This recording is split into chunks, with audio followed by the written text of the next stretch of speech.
Good morning বন্ধুরা, Momita kitchen ব্লগে তোমাদের জানাই অনেক অনেক স্বাগত। বন্ধুরা, আশা করি তোমরা সবাই অনেক ভালো আছো। তো আমিও ভালো আছি। তো বড়দের প্রণাম, ছোটদের অনেক অনেক ভালোবাসা জানিয়ে আজকের ভিডিওটা শুরু করলাম। তো কলকাতাতে এসে ভালো একটা রেস্টুরেন্টে গিয়েছি, সেটা হলো ভূতের রাজা দিলোবর।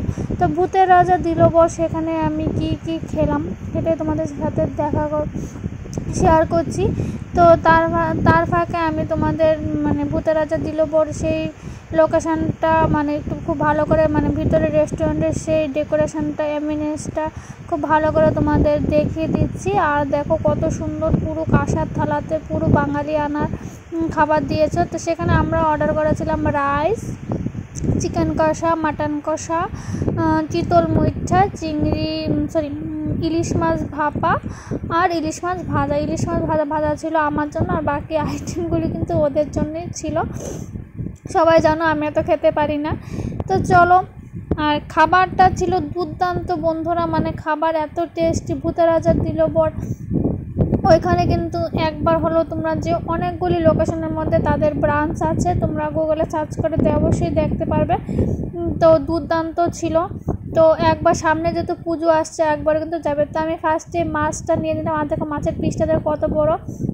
ইলিশ মাছ ভাজার সাথে কিন্তু ইলিশ মাছের যে তেলটা দিয়েছিল, ভাজার যে তেলটা, তারপর দিয়েছিল একটা শুকনো লঙ্কা। ও মুখে দিয়ে পুরো, আমার তো এডিট করতে করতে আমার এখনও বন্ধুরা পুরো জিভে পুরো জল চলে এসেছিলো। এত ভালো লেগেছিলো, এত ভালো ছিল। আর ইলিশ আমার এত প্রিয় না, ইলিশ প্রিয় আমার মার। আমার সবচেয়ে ভালো লাগে চিংড়ি। ইলিশ আমার এত একটা পছন্দ না, কিন্তু এই মাছটা যেমন ফ্রেশ ছিল তেমন সুস্বাদু ছিল। আর রাইসগুলি তো এত ঝুরু ঝুরু ছিল, কি বলবো। দেখো মাছটা দেখো কতটা বড়। মাছটা একদম সুন্দর করে ভেজে দিয়েছিল, একদম কুড়মুড় করছিল। আর মাছটার টেস্টটা, আর ওই দিন না ওদের ছিল ইলিশ উৎসব, দুর্দান্ত ছিল, দুর্দান্ত।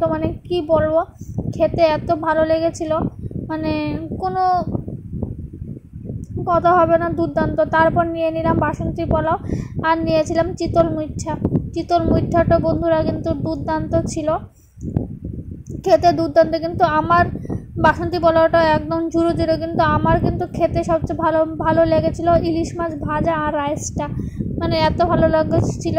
যারা কলকাতা থেকে আমার এই ভিডিওটা দেখছো, অবশ্যই একবার হলো এই রেস্টুরেন্টের মধ্যে, সামনে পুজো আসছে, অবশ্যই একবার হলো খেয়ে আসবে। এখানে বাঘা থালি, গোপী থালিগুলি তো আরও খুব টেস্টি। আমরা যত বাঘা থালি, গোপী থালি নিয়ে আমরা ভাগে ভাগে নিয়েছিলাম।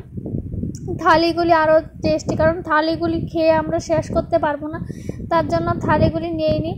তোমরা অবশ্যই গিয়ে ওইখানে কিন্তু থালি কিন্তু অবশ্যই একবার হলো কিন্তু টেস্ট করে দেখে আসবে। ওইখানে থালিগুলি কিন্তু আরও দুর্দান্ত। তারপর ডেজার্টে নিয়েছিলাম রাবড়িটা বন্ধুরা কি বলবো, এত টেস্ট ছিল, আমার তো এখনও মুখে লেগে আছে। এডিট করতে করতে আমার পুরো খিদে পেয়ে গেছে। রাবড়িটা বন্ধুরা এত টেস্টি ছিল না, এত একটা মিষ্টিও ছিল না, খুব দুর্দান্ত। আর শেষ পাতে দেখো ওরা কিন্তু বাটি দিয়েছিল, ওদের এখানে ওরা হাত ধোয়ার জন্য বাটি দিয়েছিল, এখানে হাত ধোয়ার জন্য, দুর্দান্ত ছিল।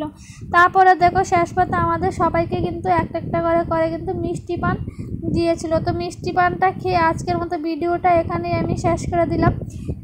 আজকে আমার এই ছোট্ট ব্লগটা বন্ধুরা কার কীরকম লাগলো অবশ্যই কিন্তু জানাবে। আমার তো আজকের দিনটা একদম খুবই ভালো লেগেছিল।